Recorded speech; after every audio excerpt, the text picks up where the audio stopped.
নমস্কার বন্ধুরা, সংস্কৃত বিদ্যাচর্চা চ্যানেলে আপনাদের সকলকে স্বাগত জানাই।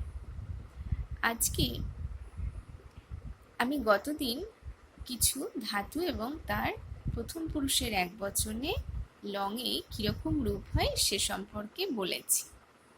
আজকে আরও কিছু ধাতুর এই প্রথম পুরুষের একবচনের রূপ আপনাদেরকে দেখাবো। প্রথমেই দেখুন ভূ ধাতু। ভূ মানে হওয়া। ভূ ধাতুর লংয়ের রূপ হবে অভবৎ। এটি হলো প্রথম পুরুষের একবচনের রূপ। এরকমই আরও বিভিন্ন পুরুষ রয়েছে, যেমন মধ্যম পুরুষ, উত্তম পুরুষ এবং দ্বিবচন বহুবচনের রূপ আছে। সেটি আপনারা নিজেরা করার চেষ্টা করবেন। পা ধাতু অপিবৎ, পান করা, পা ধাতুর অর্থ। নি ধাতু অনয়ত, নিন্দ ধাতু অনিন্দত। প্রচ্ছ ধাতুর লংয়ের রূপ হবে অপৃচ্ছৎ। পচ ধাতুর লংয়ের রূপ হবে অপচত। পথ ধাতু মানে পতিত হওয়া, অপতত। ভ্রম ধাতু ভ্রমণ করা, অভ্রমত।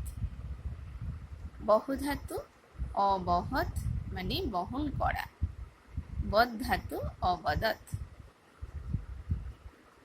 বশ ধাতু অবসৎ মানে বাস করা। বপ ধাতু অবপৎ মানে বপন করা। রক্ষ ধাতু অরক্ষত। লিক ধাতু অলিখত। শংস ধাতু অসংসত। স্মি ধাতু অস্মরত। এই প্রত্যেকটি ধাতুরই অর্থ আমার চ্যানেলে আপনারা অন্য ভিডিওতে পেয়ে যাবেন। সৃজ ধাতু অসৃজত মানে সৃষ্টি করা। স্থা ধাতু অতিষ্ঠত মানে থাকা। হস ধাতু অহসৎ। হ্রি ধাতু অহরত মানে হরণ করা। নম ধাতু অনমত মানে নমন করা। ধাপ ধাতু অধাবত মানে ধাপ ধাতুর অর্থ হলো দৌড়ানো বা ধাবিত হওয়া। আজকের বিষয়ের আলোচনা তাহলে এই পর্যন্ত। পরের দিন আবার অন্য কোনো বিষয় নিয়ে আলোচনা করব।